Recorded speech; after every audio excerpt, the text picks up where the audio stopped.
How's your brother? Better. Much better. I'm very glad. I prayed for him. It was good to get away. I needed to see my family. It had been too long. And I'm glad you did it. And Father Flynn is gone. Yes. Where? St. Jerome's. So you did it. Yes. Donald Muller is heartbroken that he's gone. It can't be helped. It's just till June. Did you ever prove it? What? That he interfered with Donald Muller? Did I ever prove it to who? Anyone but yourself? No. But you were sure. Yes. I wish I could be like you. Why? Because I can't sleep at night anymore. Everything seems uncertain to me.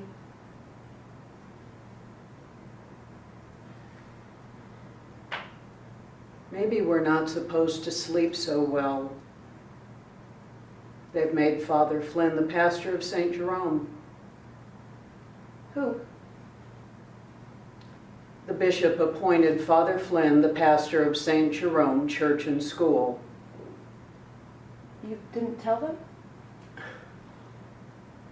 I told our good Monsignor Benedict. I crossed the garden and I told him. He did not believe it to be true. Then why did Father Flynn leave? What did you say to him to make him go? I told him that I had spoken to a nun in his previous parish, that I had found out his prior history of infringements. So you did prove it. I was lying. I made no such call. You lied? Yes, but if he had no such history, the lie wouldn't have worked. His resignation was his confession. He was what I thought he was, and he's gone. I can't believe you lied.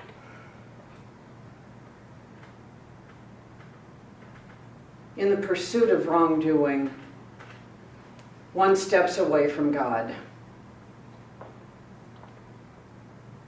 Of course, there's a price.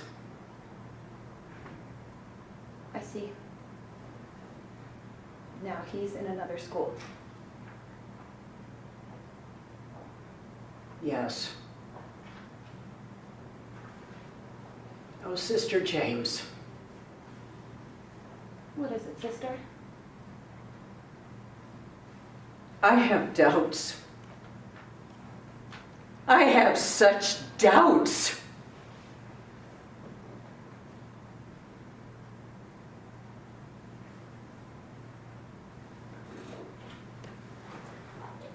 Scene.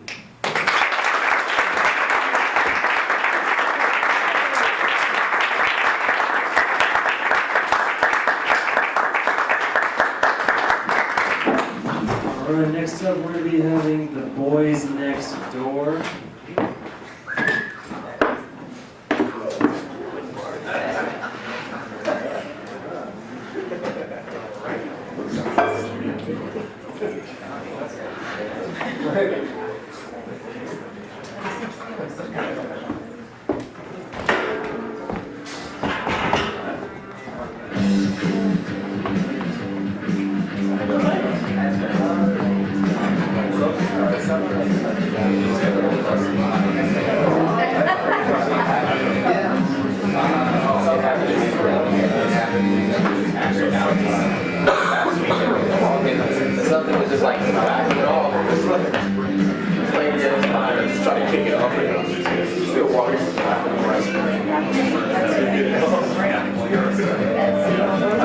Okay,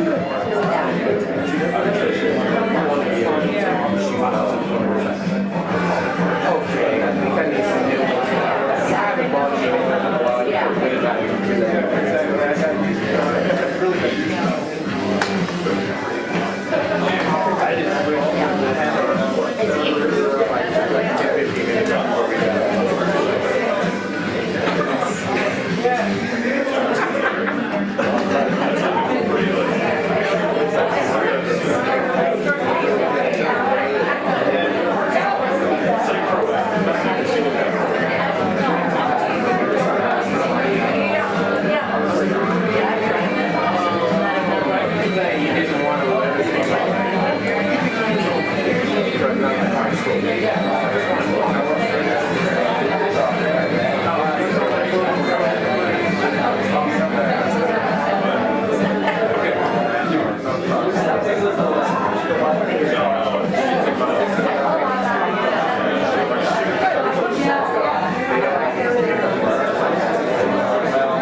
My name is Arnold Wiggins. I'm basically a nervous person. People call me Arnold because I don't have a nickname, so I pretend that Arnold is my nickname. So that when people call me Arnold, I pretend that they're close personal friends who know me by my nickname, Arnold. I live here at Stonehenge Villa apartment complex in a group apartment with 3 other guys. Did I mention I'm a nervous person? Well, frankly, I am. Today I went to the market at the end of the street to get some Wheaties, but I couldn't remember whether I wanted 1 box or more boxes, so I asked the manager how many boxes I should get.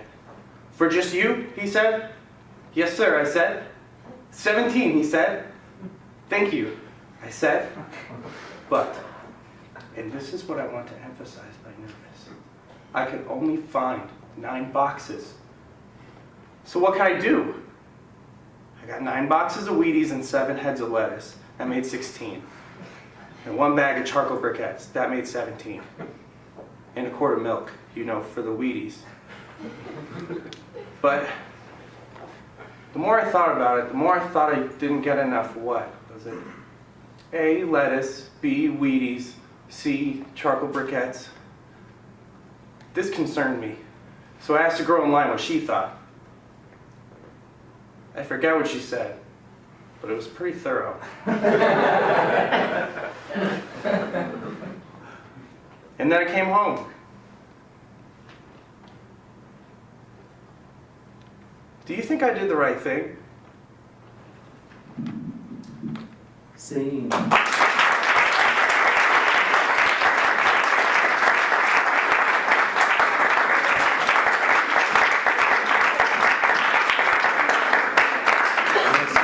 I never sang for my father.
You ready to be tucked in? Yes. Look at the weight I've lost. Since when? Oh, I don't know. Well, you had quite a little pot there, Dad. Did I? Yes. But look all through here, through my chest. Well, we'll put it back on you.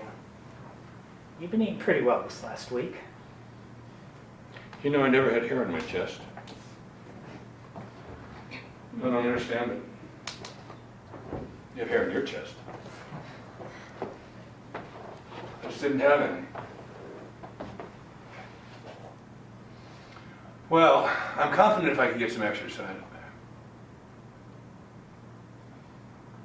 Do you remember when I used to get you up in the morning and we would go down and do calisthenics to the radio? Yes. 1, 2, 3, 4. 1, 2, 3. Take it easy. I used to swing the Indian clubs every day at lunchtime. I gave you a set once, didn't I? I think so. We'll have to dig them out. 1, 2, 3, 4. 1, 2, 3. Why don't you wait till morning to do that? Remember when we put on the gloves and spar? Down on the side porch? I don't think you ever liked it very much. The manly art of self-defense. Gentleman Jim Corbett.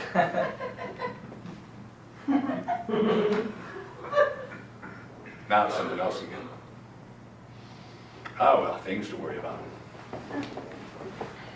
But I intend to get over to the club, play some golf, sit around and swap stories with the boys. And Dad, you never took up golf.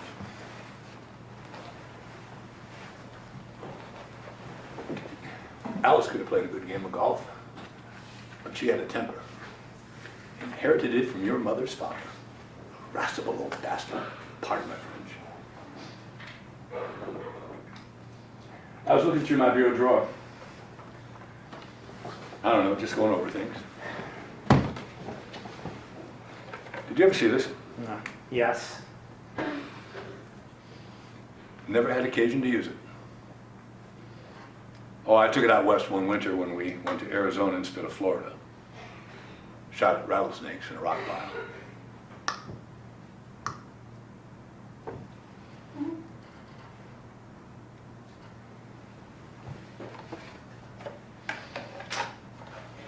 I don't have a permit for this anymore.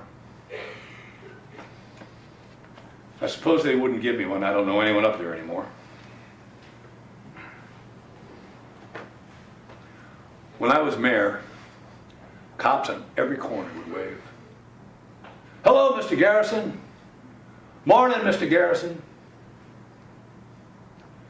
Now one of the young whippersnappers gave me a ticket. just before we left for Florida. Said I'd passed a full stop sign. That's what he said. First ticket I had in 40 or more years of driving. So, keep it quiet.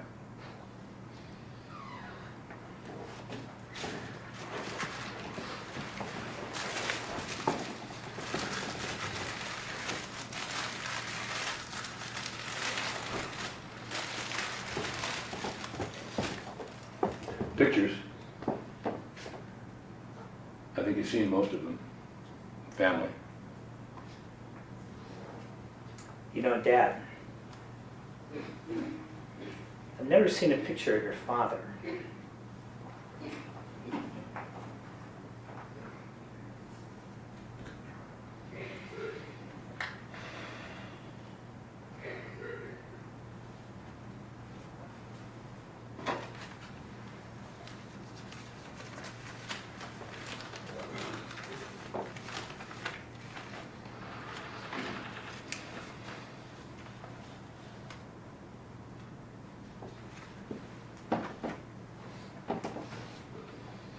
He's just a boy.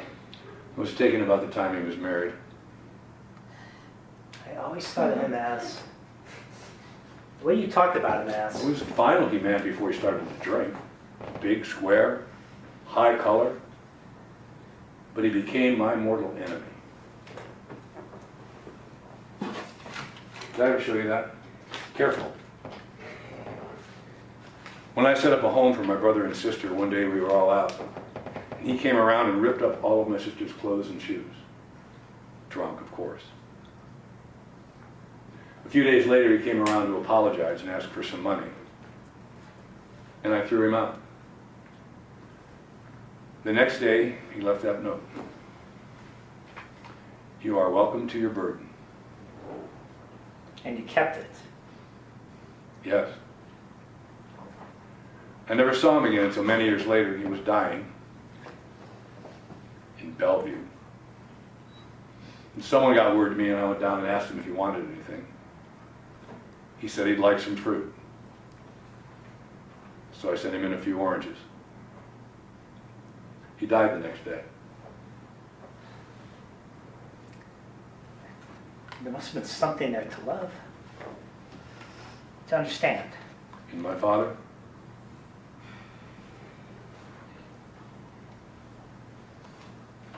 Do you remember this?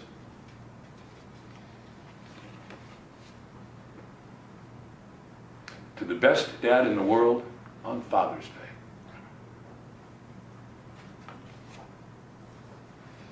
That was in 1946. Yeah. I appreciate that, Gene. That's a lovely tribute. I think I have all of your Father's Day cards here.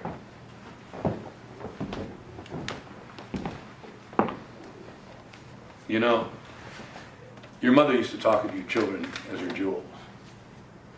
Maybe because my interests were different, I always said you were my dividends. You know, I never wanted children, coming from the background I did. And we didn't have Alice for a long time. But your mother finally persuaded me. She said they'd be a comfort in our old age. And you are, Gene. Well,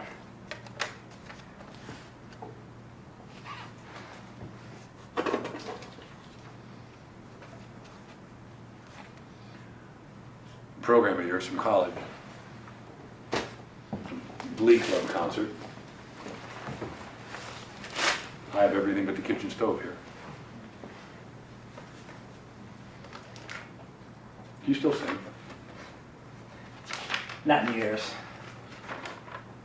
That's too bad. You had a lovely voice. But you can't do everything. I remember your mother would sit at the piano hour after hour. And I'd be up here at my desk. And I'd hear you singing. You always wanted me to sing when I grow too old to drink. Did I? I don't remember you singing that. You always seemed to be just finishing when I came into the room. Did you used to sing that for me? No, but you used to ask me to sing it for you. No. Well, I enjoyed sitting up here and listening.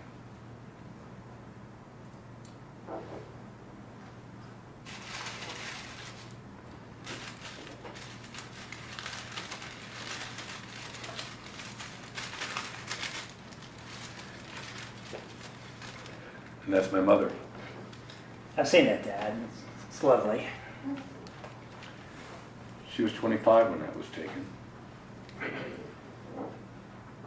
She died the next year. I carried it in my wallet for years, and then I felt it. I was wearing it out, so I put it away. Just a little bit of a thing. Really so high.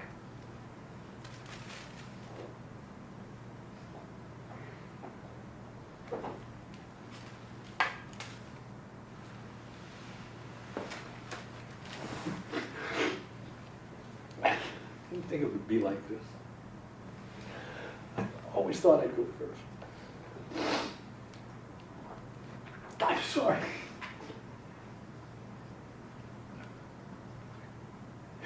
Just coming over me. Get a hold of myself. Don't try, Dad. Believe me. It's best. Oh, no. Be all right. It's rough, Dad. It's bound to be rough. It'll pass. It'll pass. It'll pass.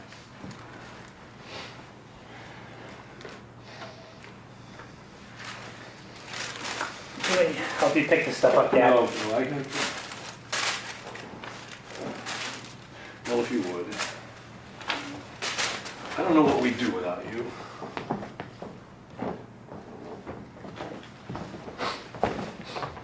Dad?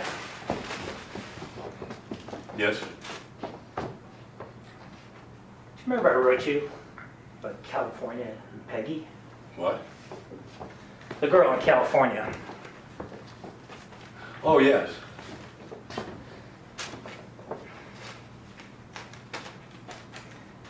Think very seriously, Dad, of going out there. To marry and to live. Dad, I understand this is your home where you're used to. But why don't you come out with me? It's lovely out there, as you said. And we can find an apartment near us.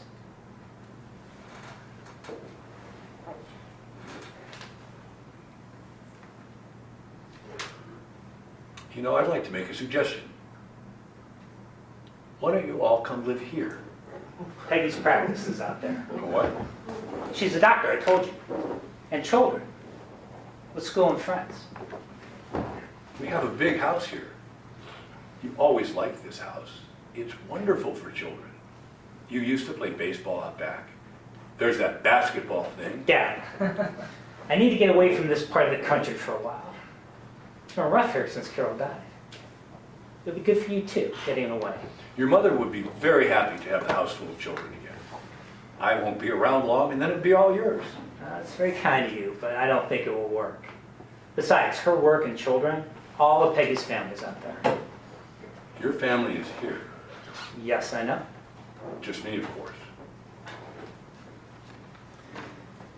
You see, Dad, the children's father is out there.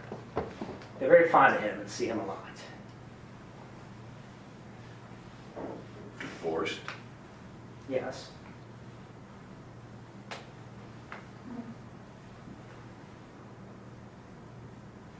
You know, Gene, I'm only saying this for your own good.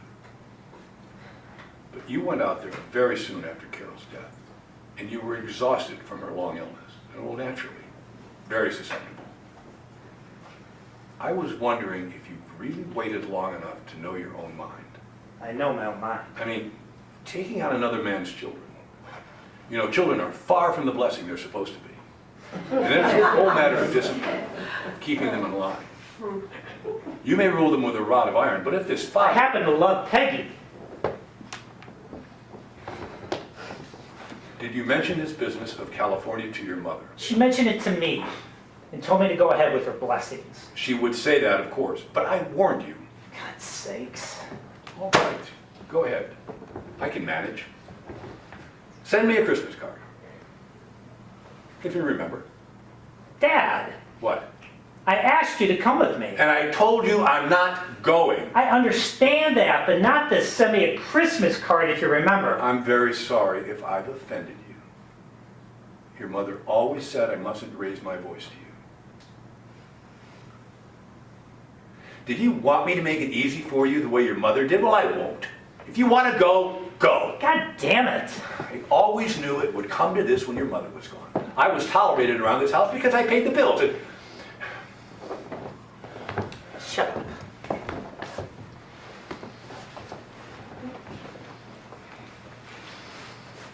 don't you? I said shut up. Don't you? What do you want? What the hell do you want? If I stayed here the rest of my life, it wouldn't be enough for you. I've tried, goddammit, I've tried to be the dutiful son, to maintain the image of a good son, commanded into your presence on every conceivable occasion. Easter, Christmas, birthdays, Thanksgiving. Even that Thanksgiving when Carol was dying, and I was staying with her at the hospital. We miss you so. Our day is not complete without you.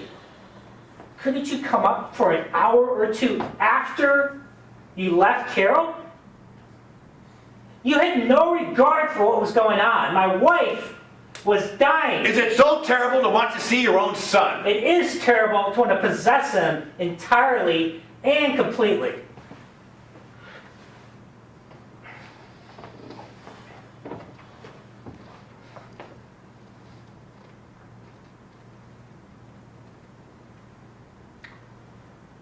There will be some papers to sign for your mother's estate. Be sure you leave an address with my lawyer. Dad. From tonight on, you can consider me dead. I gave you everything. Since I was a snot-nosed kid, I've worked my fingers to the bone. You've had everything. I had nothing.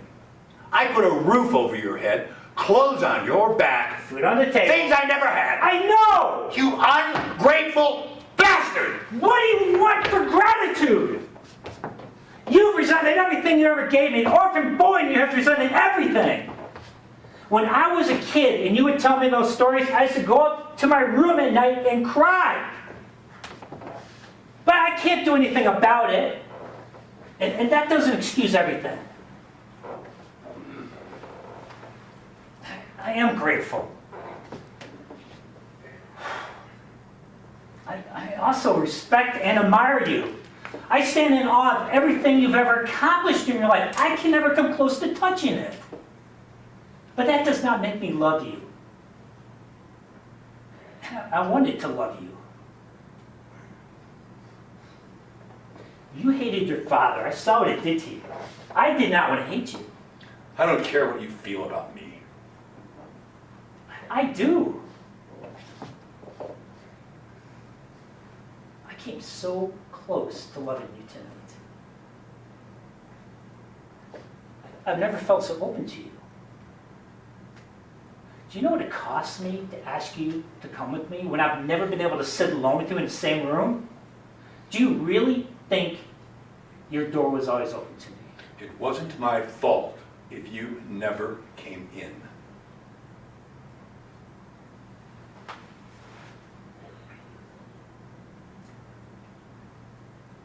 Goodbye, Dad. I'll arrange for someone to come in. I don't want anyone to come in. I can take care of myself. I've always had to take care of myself. Who needs you? Out! I have lived each day of my life so I could look any man in the eye and tell him to go to hell!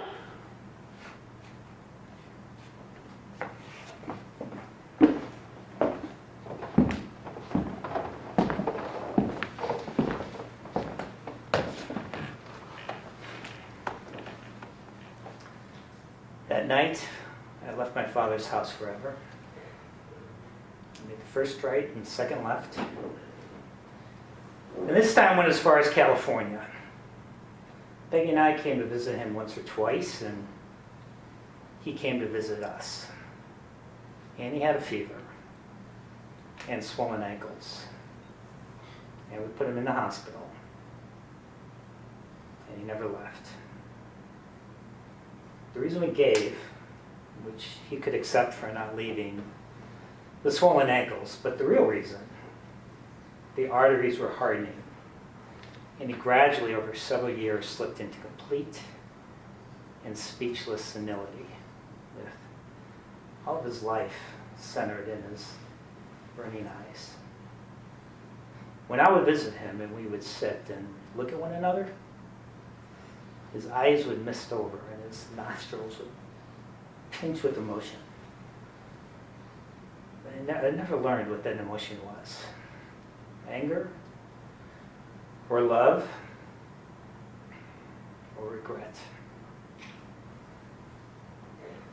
One day, sitting in his wheelchair, staring without comprehension at television, he died alone. Without even an orange in his hand.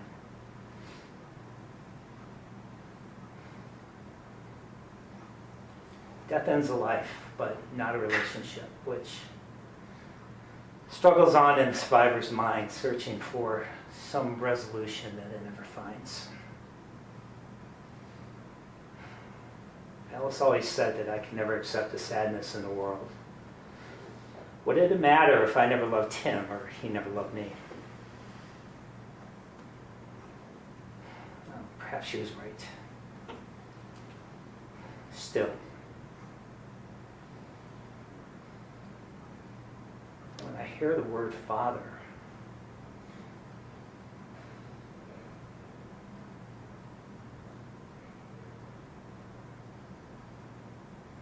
it matters.